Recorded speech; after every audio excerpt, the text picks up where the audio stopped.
magandang gabi mga boss, mga kamping, mga kabunyog. Salamat sa dumadagdag na subscriber, no? Medyo maraming dumagdag, At maraming nanood ng vlog, oo. No? Tungkol kay Atty. Claire Castro, ha? Yun na naman ang maganda ho topic natin ngayon, mga friend. May mga katanungan po ako na kayo na rin doon sasagot, no? Umpisahan ho natin dito kay Atty. Claire ulit. Alam niyo, hindi niya, sarili niya, hindi niya rin pala alam kung paano nangyayari sa buhay niya. Sa totoo lang.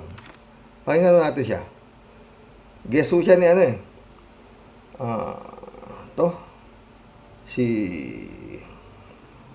pangalan to? Installed Palace Press Officer, PCO Undersecretary Claire Castro. Good morning to Karen Davila. you.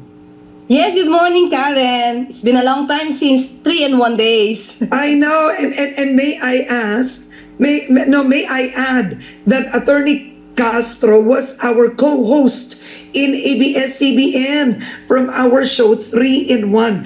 I wanted to ask you first, how were you invited there? Why did you join government?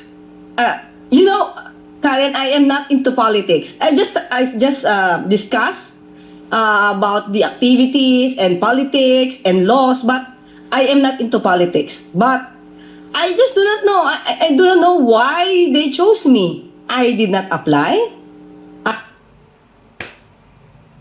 Hindi niya alam ba't siya pinili. I did not apply. So, kapalaran ba ni Atty. Claire Castro na siyang hindi niya alam na magiging USEC siya. Hindi nga siya nag-apply, basta siya nagdi-discuss lang siya, di ba mga friend? Parang tayo rin na pag-uusapan natin yung mga kapalpakan at pagnanakaw ng mga honorable na mga magnanakaw, ng mga politiko, di ba? Ganon din siya pakinggan natin. I was just invited, and maybe 2 to 3 days. I had no decision yet, and 2 to 3 days. Wala pa siyang desisyon kung tatanggapin niya. Kaya hindi ho yun, hindi ho niya basta-basta tinanggap itong posisyon na to. Ha? I was contemplating at the time not to accept, but when I was told that I could help curtail fake news through this position, then and I prayed, then I accepted. Muntik niya i-turn down, sabi niya, di ba? Pero nung sinabihan daw siya na makakatulong siya sa pag-encounter ng mga fake news, nagdasal siya. Sabi niya, and I accept it, sabi niya. Yeah, I'm curious, Attorney Claire, who invited you? Yan. Who invited me? I will not divulge, Miss Karen. I will not divulge. Okay, so what are the marching orders of President Marcos Jr.? First is to answer issues, of course, concerning national issues, and of course, and also to give to the people the information, the necessary information, the help, the programs, the projects of the government that will help the people. And that's it. It seems the tone of the communications of Malacanang is changing. Palaban sumagot na ang Malacanang. Ako lang yun. Ako lang yun. Is that a tone that Malacanang wants you to take? No. And as a matter of fact, Miss Karen, yesterday was our first day. Supposed to be just an oath taking. Our first day was supposed to be March 1. But there were already questions being asked, so I have to answer. So I feel even Malacanang was surprised na ganun yung tone ko. Okay, and I wanted to ask you, is Malacanang as a whole changing its tone? Because during the campaign trail, you had President Marcos Jr. say things like, yung kandidato ng kabila parang tinabili lang ng suka. You know, it was a tone that it doesn't speak of his personality.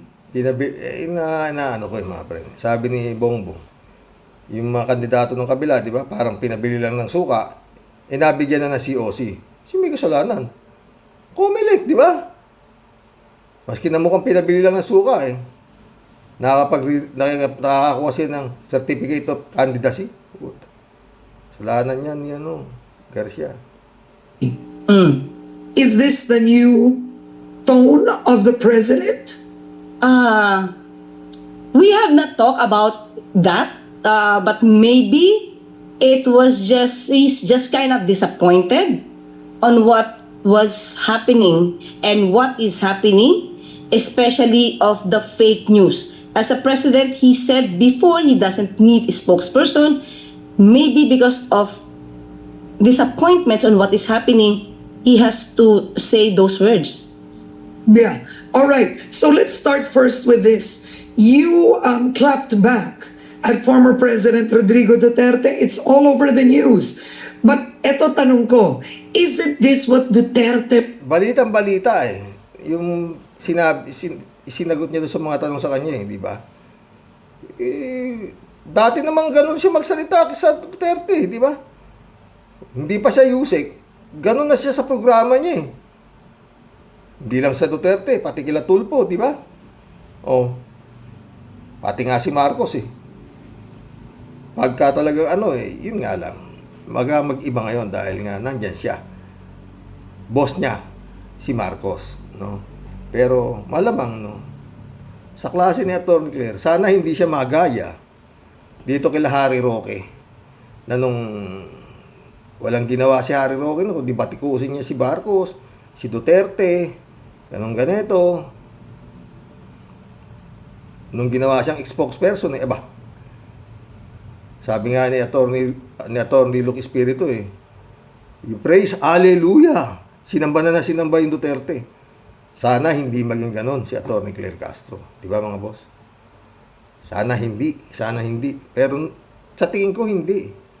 Hindi. Tsaka yung tungkol sa mga Duterte naman, di naman niya tinitira Yung pagsasalita nila, sinasagot lang niya Diba? Hinahanapan niya ng ebidensya kung ano mga sinasabi nitong Duterte. Hindi yung daldal ng daldal na yun nga. Magiging gamanahin daw nito si Marcos ang tatay niya, magdideklara ng martial law para hindi maalis sa pwesto. Sabi ni Atty. Claire asa ng preba mo? Di ba? Tignan nyo mga nangyari lahat ng mga kay Duterte. Halos nawala na Hindi lang naman yung mga politiko. Pati yung mga high-ranking official ng PMP, AFP, nawala sa sarili. Pati nga yung mga justices di ba?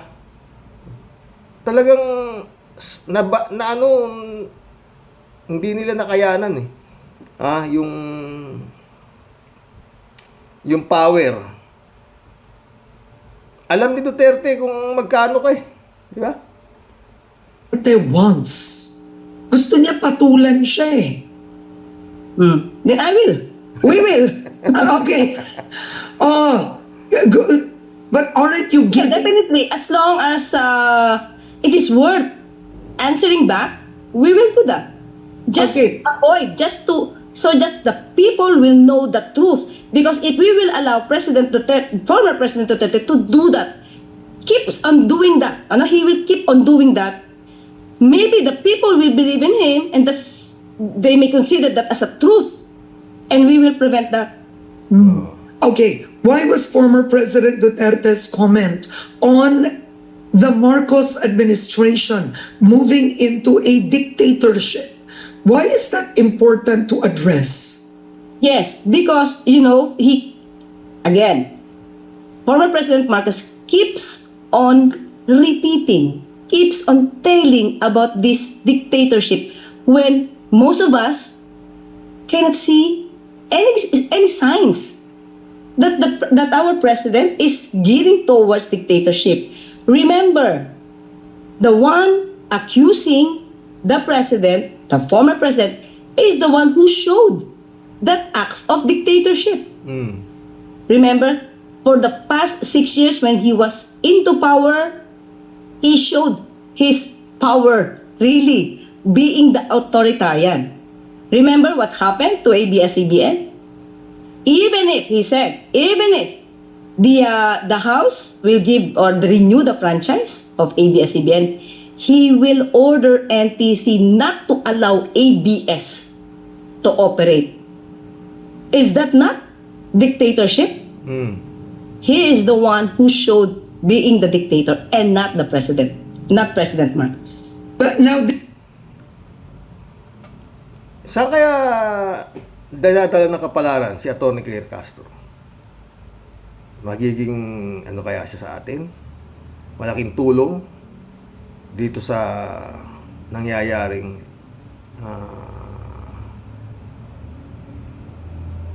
problema sa bansang Pilipinas. Di ba mga friend? Yun lang yan. Maraming nagsasabi, di ba? Tayo. God moves in a very mysterious way. Malay natin. Yeah. Pero, gaya ng inaasahan, marami ng mga kampon ng demonyo, mga kampon na ni Duterte na sumisira na kay Atty. Claire. Lalo-lalo na yung si Maharlika. Puta, nalintik pala yung hayop na yun, ano? Kung makapagtanggol, puta na numero 1 tagapagtanggol ni Bongbong noon yan, si Maharlika. Oo, di ba? Yan, sila Glenn Chong, si Victor Rodriguez. Yan. Ngayon, puta. Grabe, no? O, di ba? Baka nga itong ko si Garcia, kung hindi lang napwesto to sa Comelec, isa pa ito sa ngak-ngak ng ngak-ngak, Di ba? Ganun yan, mga friend. Punta na ho tayo din sa nangyayari sa EDSA. EDSA People Power Anniversary yata ngayon, di ba? Itong inihayag ni Senate Minority Leader Coco Pimentel ngayong selebrasyon ng ika-39 na anibersaryo ng EDSA People 1. Ayon kay Pimentel, bahagi ng kasaysayan ng Pilipinas ang EDSA Revolution o EDSA People Power 1, kaya hindi ito dapat kalimutan. Saan niya ito sa may pagmamalaki dahil nanindigan, lumaban at nagpakita na kahanda mamatay ang mga Pilipino alang-alang sa demokratikong prinsipyo. Sabi naman ni Senator Rizon Severus, kahit ilang holiday pa ang kanilahin na Malacanang, mananatiling buhay ang diwa at mensahe ng people power, lalo na sa kabataang Pilipino na nanindigan at nagsalita para sa kalayaan, hustisya at sama-samang pagkasento. Dapat niya tandaan na hindi patapos ang laban para sa malinis na gobyerno at maunlad na bayan. Sa serbisyo mo sa Senado, Robert Mano para sa Teleradyo Serbisyo at Radyo 630. Maraming salamat, Robert Mano. For more on this, we have on the line Anjo Bagawisan. Hi, Anjo. Hi, Michelle. School is out for the day for many students and other members of the PUP community who left their sessions on Tuesday morning to mark the EDSA People Power anniversary. After leaving their classrooms in a so-called snake rally, participants gathered in front of the PUP Santa Mesa campus for a program before proceeding to the EDSA Shrine to join in EDSA 39th anniversary activities there. They criticized the PUP administration for not suspending classes on the palace-declared special working day after a number of private schools, most of them Catholic-run, had suspended theirs. 39th anniversary pala niyang People Power 1, mga friend. At ang sinisigaw ho nila dito, patalsikin yata si Duterte at si Marcos. Marcos, Duterte, walang pinag-iba. Yan ang pinagsisigaw niyan. Marami ho yan, marami hong tao. Oo. Ha? Naging matagumpay ba? Tanong lang nito mga pre na kayo pwede niyo sagutin. Naging matagumpay nga ba ang pagkapatalsik kay Marcos? Nabago ba ang buhay? Umunlad ba ang Pilipinas? Napabuti ba sa mga dumating na mga humawak ng kapangyarihan sa Malacanang? Diba? o lumala pa? Hindi na ako tanong. Diba? Ang dami ho. Siguro, milyon yan. Yung tao na dumalo ho dyan. Oo. Milyon. At yun ang mga sinisigaw nila. Yun nga ho. Yung paghihirap na inaabot ng Pilipinas sa kamay nitong mga namumuno ngayon. No? Mga boss, paulit-ulit, no? Noon hong na nagtagumpay yung People Power 1 na yan at napalaya si Marcos, ang sa isip ko na ho talaga, hindi ho mapapabuti ang Pilipinas. Hindi. Kasi, babalik sa dati. Oo. Gaya ng sabi ko, nung panahon, hindi ko sinasabing Marcos tayo, ha? Hindi. Kung nagamit lang talaga, mabuti. Pero yun nga, paulit-ulit, no? Noong panahon ng Marcos, siya lang ho ang magnanakaw. Hindi ho kagaya ngayon. Ang daming magnanakaw. Oo. At kung ikukumpara mo nga, sa ngayon at saka noon, mas matipid pa noon eh. Kasi nga walang eleksyon. Ngayon, milyon-milyon ang eleksyon. Milyon-milyon ang sinesweldo ng mga senador. Kongresista na yan. Party list na yan. Panahon ng Marcos, wala ho yan eh. Wala akong ganyan. Mga kontratista na mga tagrabe. Lalo itong panahon ni Duterte, sobra. Ewan ko, parating na naman na panahon ito si Marcos kung paano. Sana nga, si Atty. Claire, may maitulong dito sa gobyerno ni Marcos. No? Pero yun nga, hindi natin alam. No? Tao lang din siya eh. Di ba? Baka din bumigay. Di ba? Marami na hong maano kay Atty. Claire. Nag-interview, no? Tungkol sa naging pagsagot niya na matapang. Tapang siya. May mga nilalabas pa mga video yung nagwala si Atty. Claire doon sa presinto dahil dinakip ng walang warrant of arrest yung kanyang kliyente. Ang tapang. Nahanap ko nga yan eh. Oh. Andali hiramin natin yung video ni Idol Vlogcaster, ha? Natin ito na kalat na kalat ngayon. Kumbaga, ito ang bagong paninira nila. Ito yung kinakalat eh. Na si Atty. Claire nga brusko. Kumbaga saan talagang matapang. Kay Claire Castro.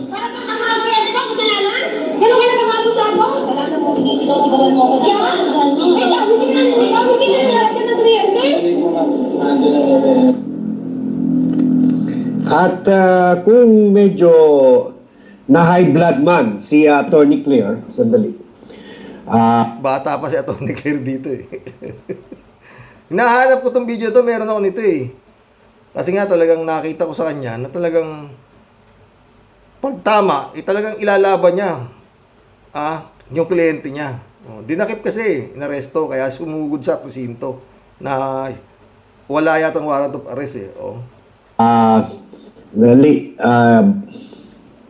makita nyo yung red shorts ko. Kunin ko muna yung speaker doon. Dali lang, if to show na may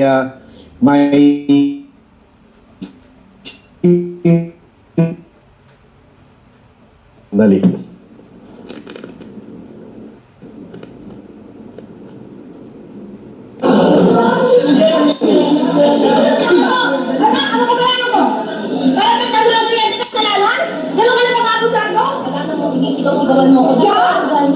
Si Atty. Claire yan naka-colored na attire o siya nga yan, no, na andito sa this one okay.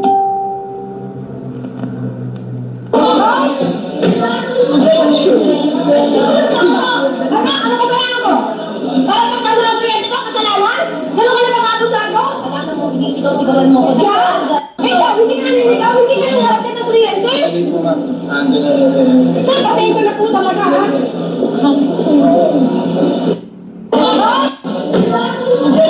Humingi siya ng ano, di ba mga friend? Boss, pasensya na lang talaga ha. Talagang nag-init ang ulo niya eh. Kasi, para sa kanya, hindi tama yung ginawa doon sa kliyente niya.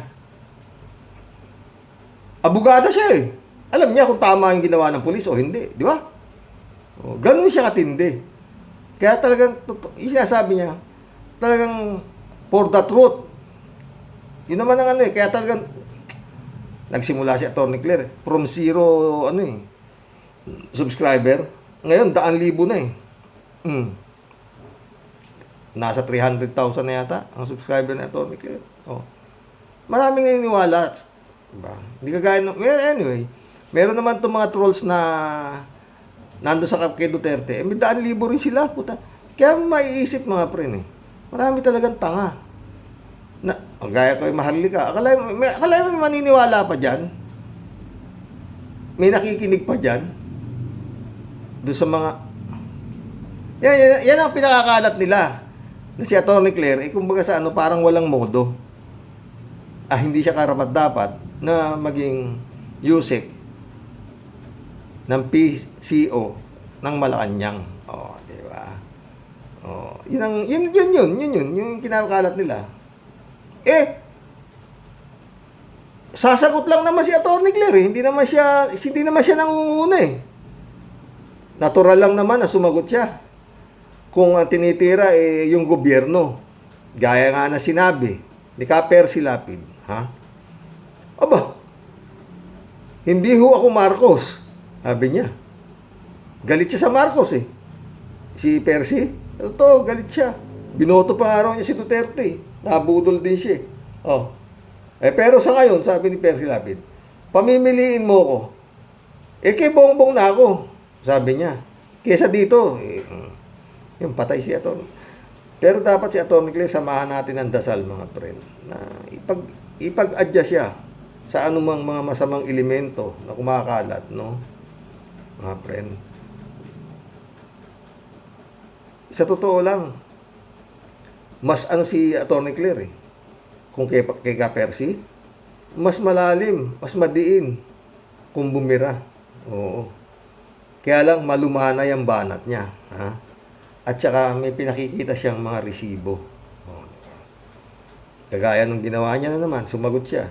Doon sa sinasabi nito si Digong na, ngayon laghanap na naman, puta na, droga na naman ang ngangakak na ito si Digong, di ba?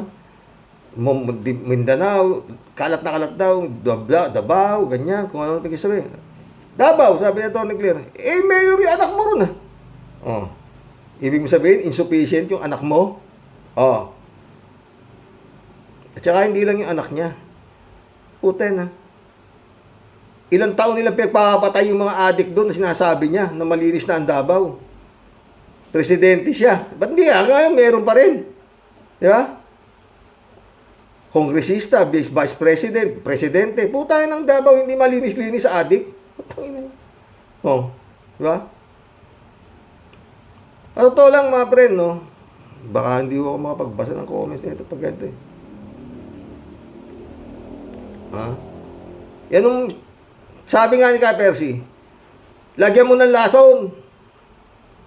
Yan putangin ng droga na yan, tignan mo. Matipid ka na sa bala. Tipid ka pa sa kulungan. Oh. Tipid ka pa sa... Total, pinapatay nyo rin lang yung mga adik eh. Lalo nung panahon ni Duterte, ilan pinatay niya? Libo-libo. Oh. Lagyan nyo ng lason, cyanide,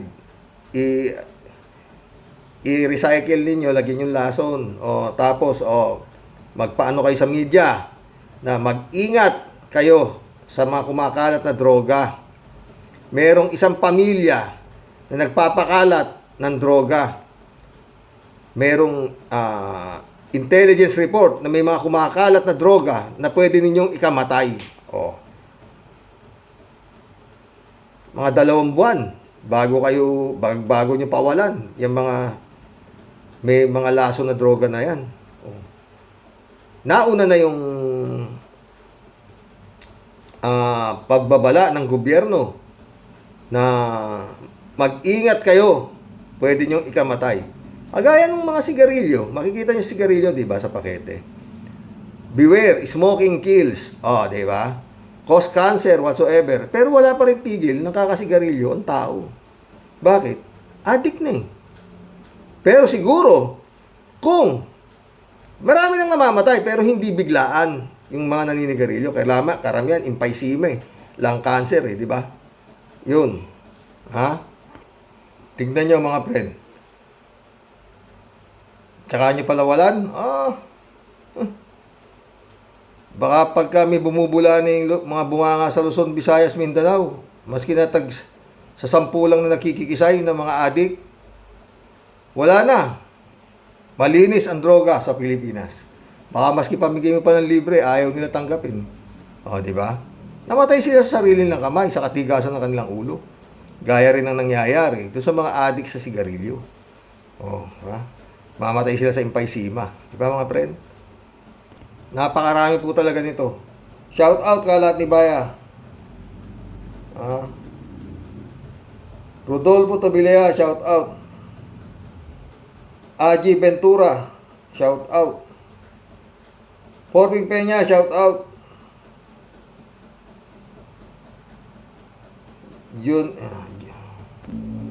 Ginobebo Nabalta, shout out. Chupisto Bunao, shout out, shout out. Testenko, shout out. Ang dami po eh. Pasensya na po talaga ha. Tsaka medyo pagod ho eh. Federico Mandak, shout out. Parley Pulido. Romeo Reyes Jr.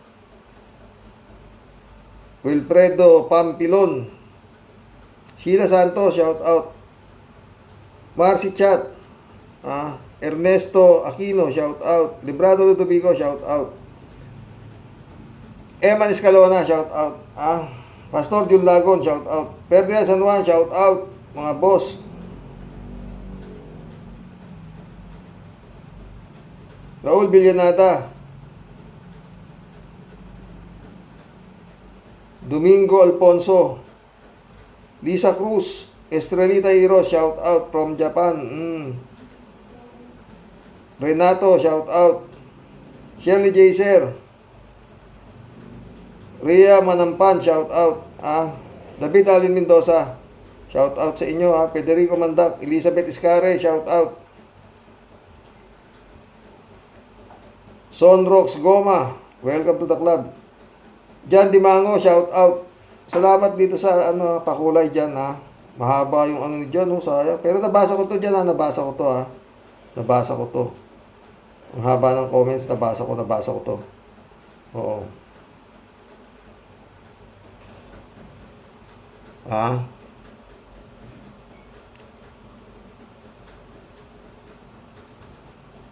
Normando Reyes, shout out Faith and Trust.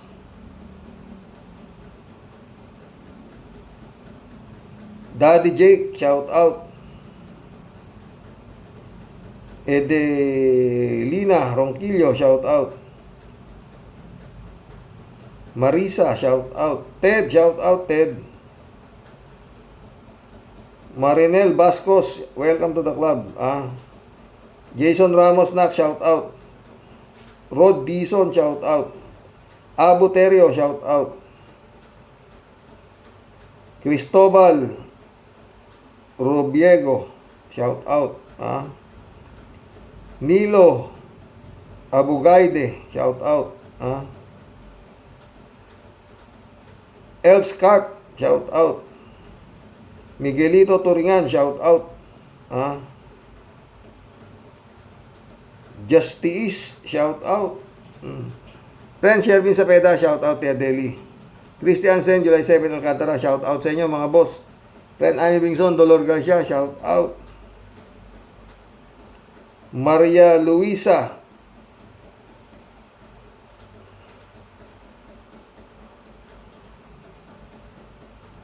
Alipda Luz Biminda Siano. Jane Labayna, my friend, shout out. Felipe Solis, shout out. Erlinda Unowe, shout out. TRL, shout out. Ruperto Carmen, welcome to the club. Godfrey Bawigan, shout out. Berhilio Manzano, shout out.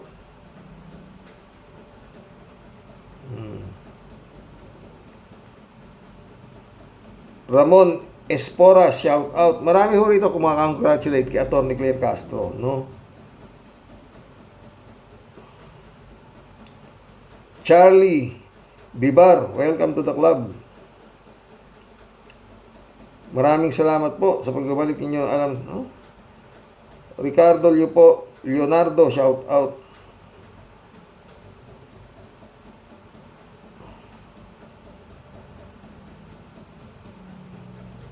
Ruben Paunan, welcome to the club.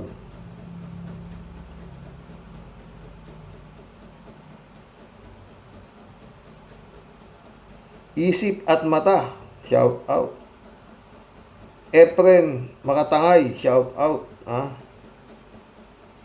Augustus Joe Gamis, shout out. Cassandra Daisy, my friend, shout out.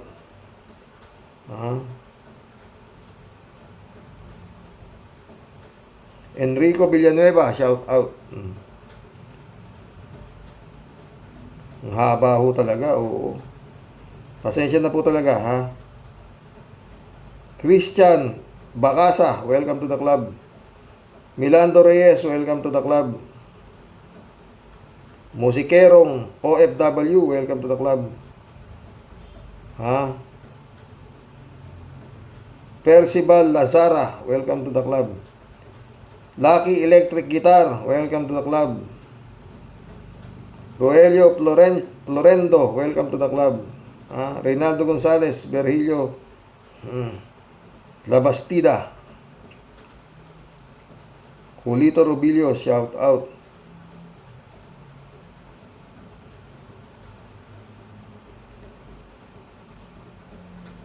Lawrence si Lugo.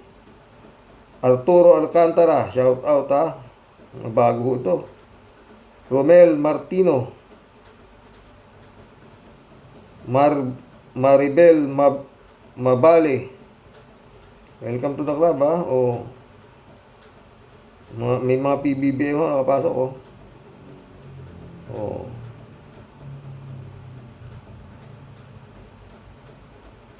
Craig Boy, shout out.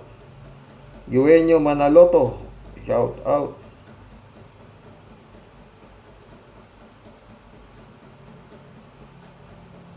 Marilo Pabianak, shout out, ha.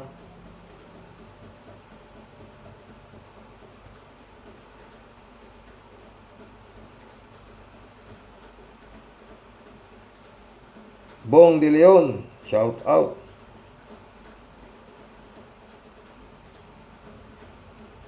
May mga nakapasok talagang mga ano.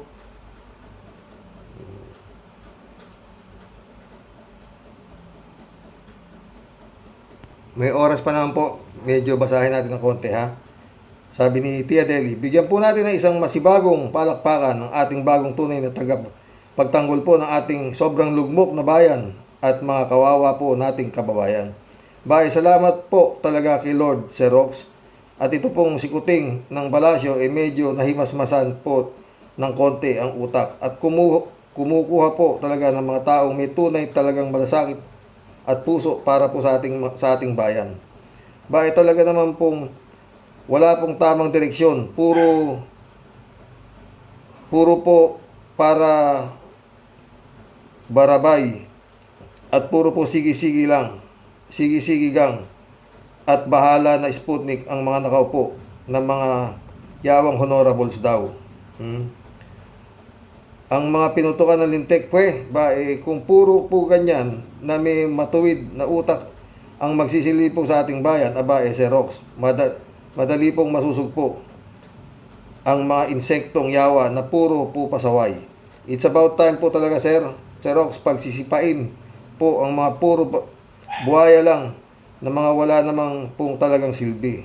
Ang buwisit ng mga pinutukan ng lintik. Kaya sa iyo, Attorney Claire, more power sa iyo at sumasaludo kaming lahat sa iyo, Attorney Claire. Sana malipol po lahat at nang umangat-angat po tayo ng konti sa kumunoy na ating kinasasadlakan. Dahil po sila ay dahil po sa mga hinayupak na pesting yawa, mga leche, mga buwisit. Ayun, maita ulo ni Tia Deli. Christian Bascasa. Now, Attorney Claire is the main target of DDS. So, we must support her more all fake news against her and the present administration. O, di ba? Sabi ni John Dimango, bilang demokratikong bansa na ang konsepto na pagpili ng leader ay dinadaan sa pinakamataas na kapangyarihan bilang isang mamamayan, ay sa sagrado nating boto nung mga nagdaang halalan na kung saan ang mga botante ay mulat sa kaalaman at katayuan ng bansa ay maayos na nakakapamili tayo ng matuwid na representante ng ating gobyerno. At maski ang mga kandidato ay wala ka halos itulak kabigin pagdating sa kanilang integridad at kakayahan na pawang mga disente. Noon yun dyan. Sa panahon natin ngayon ay kung saan laganap ang kaliwat ng pagnanakaw, kasinungalingan, pagkukunwari at pandaraya ay bunga na rin ng umuusbong na teknolohiya na ginagamit ng mga ganid na politiko para isulong ang sarili para sa kanilang panlilinlang na interes.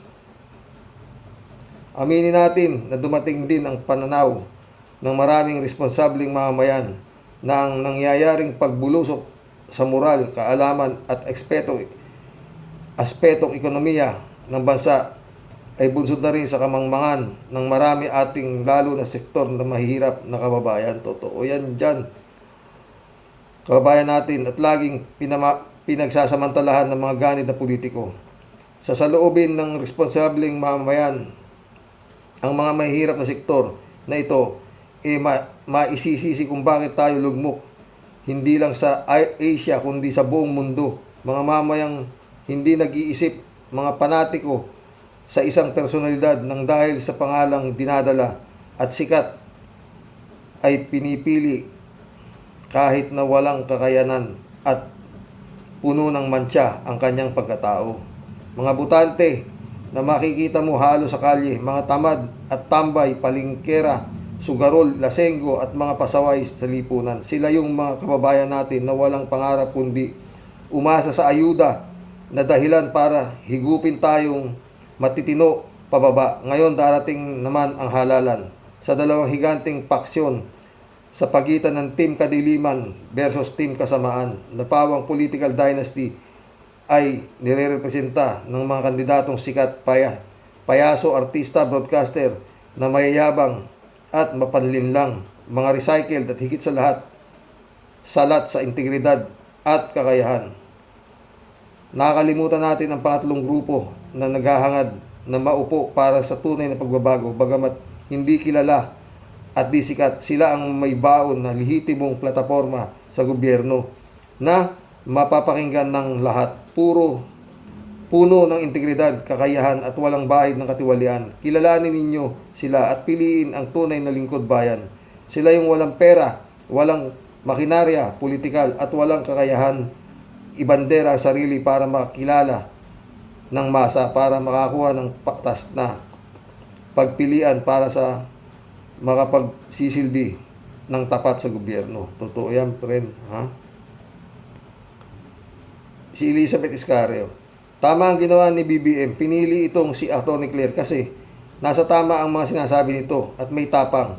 Diyan maraming bibilib kay BBM. At itong mga DDS na puro kabubuhan lang ang pinagsasabi at fake news ay kabaliktaran ito ng mga abogado ni Duterte na wala sa hulog at parang hindi abogado. Maisalba lang ang kanilang amo. Di ba? Porping Peña, shout out Sir Rox, mabuhay, go go go, Atty. Claire Castro.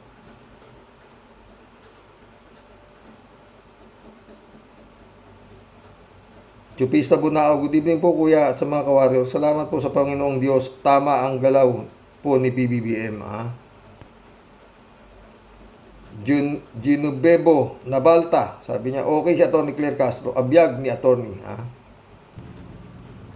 Sabi ni Testenko, ganun din ako, nang tumakbo si Digong, tanong ko sarili ko, normal ba pag-iisip nitong taong ito? Pares na pala tayo Testenko Federico Mandaco, halo ang reaksyon ko dyan sa pagpasok ni Atty. Claire Castro sa administrasyon ni PBBM. Isa ay baka mabawasan na yung mga atake niya sa mga taong alam niyang di karapat-dapat, lalo yung mga malapit sa administrasyon. Siyempre, hindi na siya makakapag-vlog gaya ng dati. Pangalawa, siguradong maraming aatake sa kanya, mga Duterte at maging mga BBM. Sana wag niyang sapitin yung sinapit ni BP Leni noong panahon ni Digong. Pero let's pray for her na sana isa siya sa makatulong sa BBM administration para sa kabutihan ng bansa. Yun sabi ko, Federico Shirley J. Isero, wow naman, Atty. Claire, totoo ba yung napanood ko? God moves in a very mysterious way talaga. God bless po, Atty. Claire, congratulations. Sana po, gabayan ka lagi ng mga pangyarihan Diyos Ama sa lahat at manatili ka po sa manindigan sa tama. Di ba? Faith and trust. Sabi niya, congrats, Atty. Claire, hindi siya mahihirapan magbalanse ng bagay-bagay dahil marunong siyang manindigan sa tama. Administrasyon man, siguro, or labas ng administrasyon. Dahil ang tama ay tama sa kanya. Di ba? Totoo yan. Ito si Ted, proud na proud ako, Karoke, sa pagka-appoint ng ating si Atty. Claire Castro bilang USEC sa PCO. Nabigla ako kanina na sumabak agad sa press con si Atty. Claire. Salamat kay BBBM. At least may isang matino ang utak na nailagay niya sa kapon niya. At totoong mamamayan at sa katotohanan. Huwag tayong mag-alala kung maraming batikos ang darating kay Atty. Claire. Matakot sila sa balik ni Atty. Claire sa mga mangbabatiko sa kanya. Bukod sa silyado ito, may resibo pa. Totoo yan, Ted, ha? Marinel Bascos. Finally, may matino ng USEC na appoint, hindi tulad ng mga nauna. Friend Jane Labayna, Sir Rox, wow, congrats Atty. Claire. Ikaw na, panalo ka na. Uwian na, nangangalaitin na mga DDS. Ginalit mo sila, selos to the bones ang mga hunghang, di ba? Kalat ni Bayaw, hello Mama Bear, be well always, sabi niya. Hindi pa na-schedule, pre, yung operasyon niya, oo. Jane ulit, di na ako comment sa Rox, 138 ang comments mo. Anyways, always clear. Anyway, Atty. Claire is the woman of the hour. Tululaway mga DDS. Craig Boy. Atty. Claire Castro, hanga ako dyan. Pares tayo. Marilu Pabianak, shout out. Good noon po tayo at sa mga ka-warriors. Nakakahanga po ang katapangan niya tayo. Makatotoo po sinasabi niya. Copycat siya ni Senator Miriam Defensor. Ang tatag at tapang niya ang kailangan ng ating bayan. Nawa nga po maging matatag siya sa mga magiging pagbabago ng misyon niya. At hindi siya ma-influence ng dumi ng politika. So humble niya talaga. Ang hinihingi niya ay panalangin sa new mission niya. God bless our dear Atty. Claire Castro, aka USEC Atty. Claire Castro. Tayo tulad po ni Professor Cielo Magno, on leave lang sa radio station niya. Lahat daw sila ay under observation pa. May napanood po ako, tay, na nung mag-attend siya sa TRICOM, doon siya nakita na after 3 days, pinatawag na siya. At yun ang pagbabago ng kapalaran niya. Tay, nakakatuwa po yung video na pinalabas ng DDS. Ang tapang niya talaga bilang abogado. 10 years ago na po yun. Napanood mo, di ba?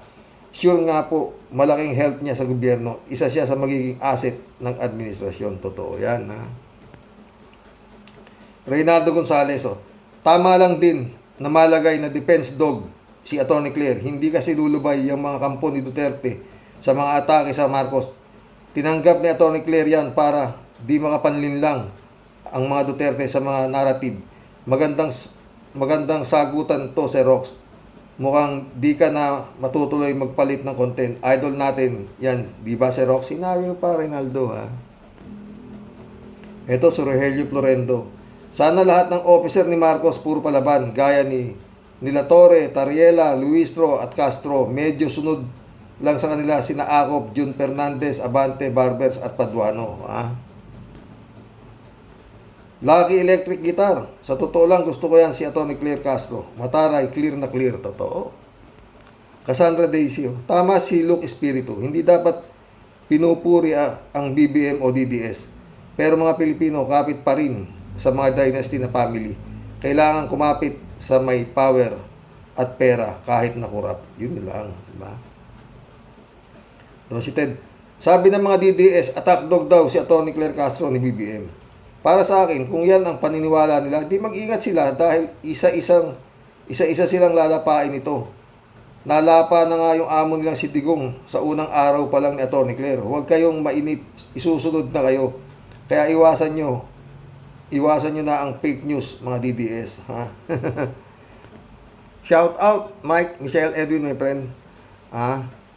Pastor Jun Lagon, shout out. Mission accomplished, mga friend, ha?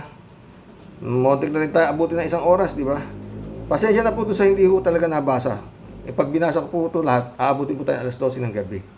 Anyway, binasa ko yan isa-isa. Hindi ko na lang ho maano. At salamat ho, maganda ho comments. Meron ho ako mga tinanggal na mga, sabi ko na nga, huwag kayo pumapasok dito kung kayo mga tanga-tanga. Huwag na kayo manood dito. Oo, ganun lang yun. Dahil hindi naman, anti-mano, remove agad, tinatanggal ko. Oo. Umpisa pa lang nung comment nyo, pangit na, tinatanggal ko na agad, hindi ko na pagtsatsagaan pa. Paulit-ulit, hindi ho ako pumapatol sa tanga. Sa dami ho ng tanga, patulang ko isa-isa yan, puta na. Baka maging tanga na rin tayo, di ba mga begos? At saka ho yan, tanga na nga yan eh. Yan nga po katangahan, iyan po sakit na walang kagamutan. Di ba? O tignan ninyo, yung dating matitino, napunta kay Duterte, naging tanga. O, di ba? Mga abogado pa yan, mga general. O, naging utusan lang ng halimaw. Magandang gabi po mga boss. God bless. Hanggang bukas po muli.